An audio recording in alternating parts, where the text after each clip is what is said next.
eu definitivamente preciso trocar o nome dessa série pra Harry Potter e adultos não fazem sentido. Porque, sinceramente, tem umas paradas nesses últimos livros que só Deus.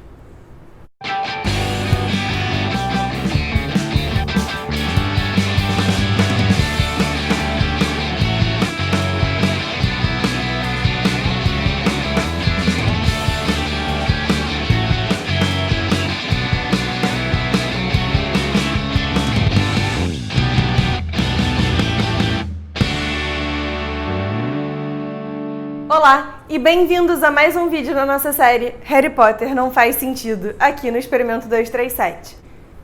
E eu sei que vocês provavelmente já cansaram de me ouvir dizendo isso, mas é porque sempre pode ter uma pessoa nova, sempre pode ter um desavisado pra chegar aqui e reclamar de haterismo.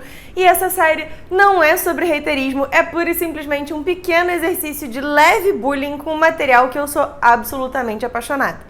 A gente chega agora no 5º livro, né, no Harry Potter e não é o Prisioneiro de Azkaban, né, o Prisioneiro de Azkaban foi o 3º. Foca. A gente chega agora ao 5º livro da saga de Harry Potter, que é Harry Potter e a Ordem da Fênix. E eu lembro de ter largado esse livro quando eu comecei a ler lá na época do lançamento e tal, porque esse livro é o inferno astral do Harry, assim, é muito engraçado. Enquanto o 4º livro meio que vem, tipo, assim, o começo dele, né, porque o final é bem dark, mas enquanto no 4º livro o Harry tá, tipo, vivendo bem, o Dudley tá fazendo dieta, tá ferradaço, não consegue comer nada e tal, o Harry arrumou um jeito de contrabandear comida pra dentro de casa pra ele não passar fome, ele arruma um jeito de conseguir a autorização pra ir à Copa de Quadribol com os Weasleys, ele inclusive usa o fato de que seu tio talvez tenha matado uma galera e tal, pra, assim, aterrorizar os Weasleys, pra eles pararem de perturbar a vida dele um pouquinho. Então, enquanto o 4º livro começa numa coisa, assim, super bacana pro Harry, o 5º livro começa com ele de novo na merda. E uma coisa que me incomoda muito no começo do 5º livro é que, de novo, as pessoas têm dificuldade de se comunicar. Assim, o Ron e a Hermione estão em um determinado lugar que ninguém pode dizer pro Harry exatamente o que é e o que eles estão fazendo. E, cara, é só, sei lá, dá um jeito de falar com o menino sem precisar necessariamente usar coruja, já que coruja é uma parada tão rastreável. E assim, o Harry tá precisando das pessoas, ele acabou de ver o Cedric morrer, ele acabou de testemunhar a volta do Voldemort, ele precisa estar cercado de gente que ele ama, e a galera meio que dá uma abandonada nele, o que resulta nele ficar bastante pistola, e eu super entendo, eu também estaria. E pra coroar essa situação horrível que o Harry tá passando, ele ainda por cima é atacado por dementadores, ele e o Dudley, e aí ele usa o Expecto Patronum pra poder salvar a vida deles dois, e ele é expulso de Hogwarts. E assim, eu até entendo que o Harry meio que deu uma forçada algumas vezes na questão do uso da magia fora da escola, se você considerar todo o cenário. Mas, gente, pelo amor de Deus, expulsão por legítima defesa não faz o menor sentido. Mas tá, a gente sabe que ele eventualmente vai ser perdoado e tal, e eu vou chegar lá. Mas antes disso, foca aqui. O Harry usou o Expecto Patronum, recebeu a carta dizendo que ele foi expulso de Hogwarts, e aí chega a galera da Ordem pra ajudar ele e tal, não sei o que, resgatar ele. Entre eles tem a Tonks, que diz pra ele, cara, se você ficar arrumando a mala assim devagarzinho, isso vai demorar demais e tal, chá comigo. E ela pega e usa um feitiço pra arrumar as coisas do Harry. Só que assim, todas as vezes que alguém usa um feitiço em volta do Harry e ele tá fora da escola, ele acaba se ferrando. Então, qual foi a lógica de ter a Tonks usando o feitiço? Tipo, isso não vai acrescentar às acusações contra o Harry, assim, considerando todo o cenário? E isso nem aparece na hora do julgamento, ele inclusive nem recebe uma coruja por conta disso. Será que, tipo, a partir do momento em que você supostamente foi expulso, aí você pode fazer magia à vontade desde que você consiga ter acesso a uma varinha, porque dane-se, não faz diferença mais? Qual é a dinâmica? Não entendo, não faz sentido. Mas aí tá, beleza. Ele chega lá no Ministério da Magia pra, né, participar do seu próprio julgamento. E inclusive uma coisa que me chamou muita atenção, e aí pode ser o lado do advogado falando de novo, é que eles pretendiam, tipo, expulsar o Harry, quebrar a varinha dele sem nenhum acesso a qualquer tipo de julgamento e tal. Precisou o Dumbledore intervir para ele conseguir garantir, né, acesso à ampla defesa e contraditório, como a gente diz. Ele chega lá no Ministério da Magia, evidentemente tentaram dar um golpe ali e antecipar o julgamento dele para ele não conseguir comparecer, ou para o Dumbledore também não conseguir comparecer para intervir. Mas dá tudo certo, o Dumbledore aparece, ele leva lá a Mrs. Figs, que finge ser mágica, quando na verdade ela é mágica, porque ela não é trouxa, mas ela finge ter visto os Dementadores, ela serve como testemunha, dá tudo certo, GG e tal, show de bola. O Dumbledore vai embora sem falar com o Harry direito. E o Harry começa a entrar numa noia de que, tipo, o Dumbledore tá escondendo alguma coisa dele e ele efetivamente tá, como a gente bem sabe.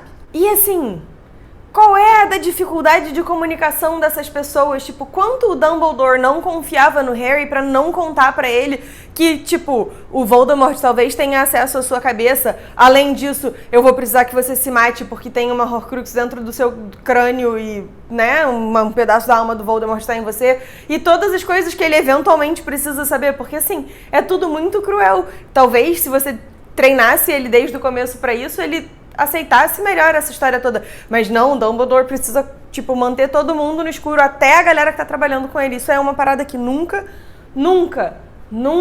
vai fazer sentido pra mim. No quinto livro, a gente tem a volta da sempre baffling situação de que o Boggart simplesmente não sabe lidar com o Lupin. A gente tem um momento horrível, por sinal, em que a Molly é confrontada com um Boggart que fica se transformando em todos os filhos dela mortos e tal, a família dela inteira morta, inclusive o Harry. E aí, quando o Lupin chega pra ajudar, ele vê o que tá acontecendo, ele usa o Ridiculous no Boggart, que se transforma de novo num orbe prateado, que eu assumo que seja a lua, porque assim, né? E aí, quando ele usa de novo, o Boggart desaparece num puff de fumaça. E não é assim, não é assim que Boggarts funcionam. A gente viu eles no episódio 3, não, né? Disso aqui não é Star Wars. A gente foi introduzido a eles no livro 3, e a dinâmica toda de um Boggart é que eles se transformam na coisa que você mais teme, e quando você usa Ridiculous, eles assumem uma versão daquela coisa que você supostamente teme, só que meio tosca, meio ridícula, e aí você ri dele e ele some, ou ele, sei lá, perde a força e desaparece. Mas assim, por que com o Lupin é diferente? Por que com o Lupin, quando ele usa o Ridiculous, é que ele meio que vira uma lua? E o que acontece depois? Eu tô muito confusa. Nesse livro a gente tem também um pouco a origem de vilão da Hermione. E calma, eu não tô dizendo que a Hermione seja efetivamente um vilão. Mas a gente tem ela pela primeira vez fazendo uma coisa que eu achei um pouco complicada, uma coisa meio Death Eater, uma coisa um pouco Darksider, que é o seguinte: quando as crianças resolvem formar o Dumbledore's Army, né, o exército de Dumbledore, a Hermione desenvolve um novo feitiço, e nesse feitiço que a Hermione desenvolve, se a pessoa romper o contrato e contar pra alguém sobre o exército de Dumbledore, vai aparecer a palavra Snitch, ou X9, né, sei lá, na testa dela, e ela vai ficar com a cara cheia de bolhas e acne e sei lá o que mais e tal. E a Hermione não conta isso pra ninguém e ainda força as pessoas a assinarem, porque tem uma galera que fica meio assim de assinar, e ela diz, não, vamos lá, vocês vão ter que assinar, vocês são obrigados a assinar. Tipo, Hermione, calma, take a chill pill, cara. As coisas não são necessariamente assim. E uma coisa que eu percebi também nesse livro, e eu não sei necessariamente se foi proposital ou não, mas talvez um dos maiores motivos pelos quais o Ron e o Neville são meio ruins em magia, seja que eles estão o tempo todo usando uma varinha que não é deles. E assim, lembrando, a varinha escolhe o bruxo, né? A gente tem essa regra estabelecida lá no livro 1. E quando você usa uma varinha que não é a sua pra fazer um feitiço, o resultado normalmente não sai 100% satisfatório. E é por isso que o Ron e o Neville não são bons. O Ron, no início, usa a varinha do irmão dele, do Charlie, que, por sinal, eu não sei exatamente por que ele trocou de varinha, porque tem uma varinha meio que sobrando, mas o Ron tá usando a varinha que não é dele, e o Neville também. O Neville usa a varinha que foi do pai dele. Então, assim, talvez o Neville não seja necessariamente um zero à esquerda.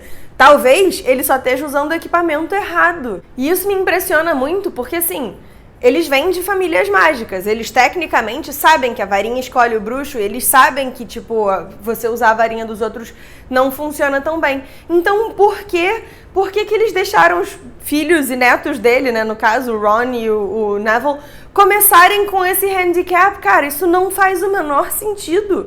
Uma outra coisa que me chamou muita atenção nessa releitura do quinto livro de Harry Potter é os ALLs, né, os Outstanding Wizarding Levels, que basicamente é um primeiro teste, uma primeira grande prova, tipo um semi-vestibular ou um pré-vestibular, que você faz, e toda a sua carreira vai depender das notas que você tirar nessas provas. E o motivo pelo qual os ALLs me chamaram a atenção é porque as matérias em que você vai bem ou não e as matérias em que você faz a prova afetam as suas opções possíveis de carreira.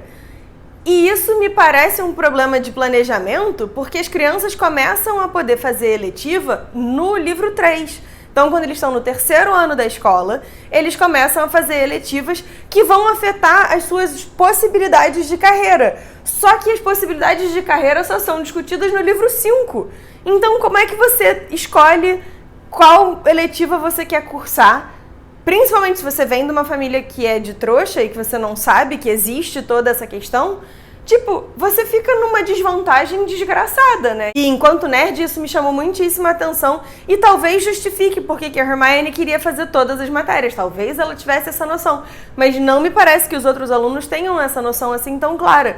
E aí eu fiquei me perguntando que tipo de sistema de educação é esse em que você meio que depende da sorte para saber qual carreira você vai poder seguir, porque tudo depende de uma escolha que você fez 2 anos antes de saber que essa escolha ia te afetar. Agora, definitivamente, uma parada que me deixa transtornada com esse livro é a presença da nossa querida e amada bolha rosa, a Dolores Umbridge. Quem, demônios, achou que isso ia ser uma boa ideia? E sim, eu sei que ela foi trabalhar lá por ordem do Fudge. E sim, o Fudge é o pior de todos. Mas assim, começa que tipo, e tal, a gente volta. Sério, eu vou renomear essa série pra Hogwarts é o lugar mais seguro do mundo pra quem? Porque, sinceramente, eles colocaram pra trabalhar lá uma pessoa que acredita em castigo físico. Ela não só basicamente tatua o Harry com "eu não devo contar mentiras", que tipo, vale marcar as únicas 2 pessoas responsáveis por cicatrizes no corpo do Harry são o Voldemort e a Umbridge. Mas ela também não pensa 2 vezes em usar Veritaserum contra os alunos. Ela, inclusive, cogita de usar Crucio contra o Harry quando ela pega ele na sala dela e tal. E ele, enfim, lá mais pro finalzinho do livro. Quem deixou essa mulher trabalhar aqui? Cadê o conselho tutelar? E se dissesse, não, ela é uma pessoa terrível, mas ela é uma ótima professora, mas nem isso. Tipo, o papel dela todo lá é impedir que as crianças estejam prontas pra enfrentar as Dark Arts. Ela não deixa que eles pratiquem os feitiços. Ela tá ali pra, tipo, atuar ativamente contra a educação das crianças. Então, assim, não faz sentido. Pra que você vai ter um professor que quer deseducar as crianças? Tá, 2020 no Brasil, eu meio que consigo entender um pouco de onde vem essa lógica, mas no mundo mágico eu não esperava isso. Aproveitando o gancho de que Hogwarts é o lugar mais seguro do mundo, brother, pra quem? Porque, sinceramente, as crianças fogem de Hogwarts pra invadir o Ministério da Magia e ninguém percebe e eles não têm a menor dificuldade, eles vão embora montados em propriedade da escola, nos Thestrals. E por sinal, os Thestrals é um outro negócio também, porque tecnicamente só vê o Thestral quem já testemunhou morte. E o Harry, tecnicamente, testemunhou morte quando ele era neném. Então, como é que ele passou do 2º ao 5º ano, ou, enfim, 2º ao 4º ano, sem ver os Thestrals, e aí agora, de repente, só porque J.K. Rowling resolveu, ele vê. Nádia, mas é porque quando ele era neném, ele não vai lembrar, mas aí o Diggory, ele viu... Não, porque quando os Dementadores atacam o Harry, a lembrança que ele tem é da mãe dele, tipo, berrando e tal, não sei o quê. Então, tecnicamente, no fundo do cérebro dele, ele lembra. Nádia, mas é porque essa lembrança, na verdade, era do pedaço da alma do Voldemort que estava lembrando do dia que foi horrível pra ele, porque ele perdeu todo o poder e tal. Tudo bem, alguma coisa dentro do Harry lembrava de ter assistido morte. Então, o Harry deveria ver os Thestrals desde sempre. Tipo, sei lá. Porque isso era muito fácil de contornar, JK. Era só você dizer que, tipo, do 2º ano ao 4º ano eles usavam um outro método qualquer de transporte e agora esse é novo. Mas não, a Hermione reage super normalmente à carruagem como se isso fosse uma coisa que eles sempre pegaram. E se isso é uma coisa que eles sempre pegaram, então o Harry sempre deveria ter visto os Thestrals. Não faz sentido. tem também um descompasso aí qualquer na ordem dos fatores e tal, na treta de como o exército de Dumbledore foi descoberto pela Umbridge, porque o Dobby chega aí a avisar eles que ela estava sabendo e que tecnicamente ele e os elfos domésticos tinham sido avisados que eles não podiam contar pra eles que ela estava sabendo e tal. Só que aí depois a gente, descobre que ela ficou sabendo porque alguém foi na sala dela contar. Só que se alguém foi na sala dela contar, por que o Dobby e os outros elfos domésticos sabiam que ela estava indo? Porque elfos domésticos não ficam trabalhando em todos os cantos de Hogwarts, assim, tecnicamente eles ficam responsáveis pela limpeza pesada e pela cozinha pesada. Mas, assim, não é uma coisa ordinária que, putz, caiu aqui um copo d'água, chama um elfo doméstico pra buscar. Não! A gente vê o tempo todo os professores usando vanishing spells, feitiços de desaparecimento, ou reparo pra consertar coisas que tenham quebrado, ou que tenham sujado, ou qualquer coisa do gênero. Então, assim, como que o Dobby ficou sabendo e como que os outros House Elves ficaram sabendo, qual seria a lógica da Dolores descobrir isso e aí ela ir contar pros elfos e dizer pra eles que eles não podem contar pra ninguém, assim, não... Quê? Eu ainda pretendo confirmar isso nos próximos livros, mas eu acho que a gente agora, no 5º livro, já pode dizer que o Voldemort é péssimo em fazer planos. Porque se você parar pra pensar, qual foi a dinâmica do 4º livro? A gente vai sequestrar um Auror super poderoso, a gente vai botar um doido pra fingir que é ele durante 1 ano pra garantir que o Harry consiga participar do torneio Tribruxo, chegar na taça no final do torneio Tribruxo, ser teletransportado, ou sei lá como é que chama a viagem de Portskey, pro cemitério, pra lá ele ser vítima e tal, não sei o que, não. Pensa comigo. Ele poderia ter sido teletransportado a qualquer momento. O Barty Crouch Jr. tinha acesso a ele a qualquer momento. Não precisava desse plano todo, confuso e longo e gigantesco que dependia de um monte de variáveis. Mas beleza. A gente finge que não viu. Aí chega no 5º livro e ele tem de novo um plano confuso e longo e cheio de variáveis. Porque qual é o objetivo do Voldemort nesse livro? Ele quer pegar a profecia. Qual é o obstáculo dele? A profecia só pode ser pega por pessoas envolvidas nela, ou só pode ser obtida por pessoas envolvidas nela. Show! Significa que ou ele, ou o Harry, ou o Neville precisam ir pegar a profecia. Por que o Voldemort não vai sozinho? Porque, pensa comigo, acaba que no final das contas, o plano que ele desenvolve resulta em ele ter que ir no ministério de qualquer forma. Mas é porque ele estava tentando não mostrar que ele efetivamente tinha voltado. Show! Aí o plano dele foi passar 1 ano inteiro torturando o Harry com visões do Ministério de Magia, com visões do Departamento de Mistérios, pra forçar o Harry a querer ir lá pra poder pegar a profecia, pra aí ele mandar os Death Eaters dele invadirem o Ministério pra pegarem a profecia do Harry pra levar pra ele. Isso não dá certo porque a profecia quebra e o Voldemort acaba tendo que aparecer ali sozinho, ele mesmo, de toda forma. Se ele conseguiu infiltrar 6, 8, 10, 12 Death Eaters no Departamento de Mistérios, e assim, não são Death Eaters qualquer que estavam já trabalhando pro Ministério e seria, tranquilinho e tal. Não, a Bellatrix aparece lá. A Bellatrix, que acabou de fugir de Azkaban, que tá, sendo perseguida, supostamente sendo perseguida e tal. Porque demônios ele acha mais inteligente infiltrar a Bellatrix, que é doida de pedra, do que ele simplesmente ir lá, sabe? Assim, Voldemort, você é um preguiçoso, brother. E esses seus planos são uma droga. Eles nunca vão dar certo, é por isso que você rodou, amigão. Assim, se a gente parar pra pensar, mesmo a morte do Harry Potter é um plano idiota do Voldemort que não deu certo. Porque, assim, faz sentido ele usar a Avada Kedavra contra os pais do Harry. Mas contra um bebê de 1 ano, brother, pisa na cabeça dele. Joga ele da janela. Literalmente, qualquer coisa que você fizer mata uma criança de 1 ano. E assim, não tô advogando que as pessoas matem crianças de 1 ano, pelo amor de Deus. Mas ele só rodou porque ele quis usar a solução prática e preguiçosa. Sei lá.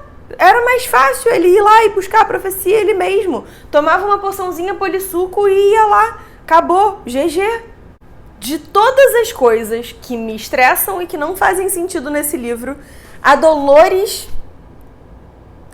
continuar empregada do Ministério Depois da quantidade de coisas horríveis que ela fez na escola. Tipo, não é só na escola. Sabe o ataque dos Dementadores? Aquele lá no início, que quase causou a expulsão do Harry? Foi ela! Ela mandou os Dementadores atacarem o Harry em público, no meio de um lugar que só tem trouxa e tal, pra forçar a expulsão ou morte do Harry.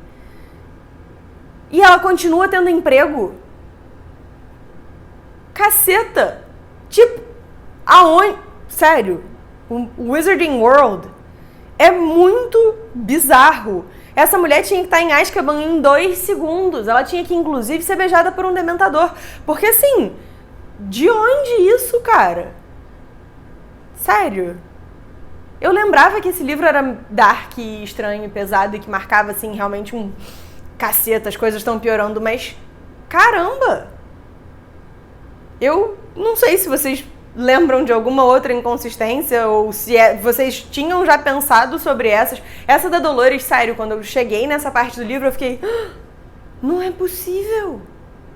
E fiquei realmente chocada. Então, assim, cara, leiam os livros e passem por esse choque, porque é uma parada que realmente... Mas eram meio que essas as inconsistências que eu tinha pra hoje. Se você lembrar de alguma que eu tenha esquecido no meio desse maremoto de coisas que não fazem sentido, não deixe de colocar elas aqui nos comentários, porque eu adoraria aumentar a minha lista para uma próxima releitura. Além disso, tá rolando um sorteio lá no Instagram do Experimento 237, é o @experimento237. Se você ainda não participou, vai lá, ainda dá tempo.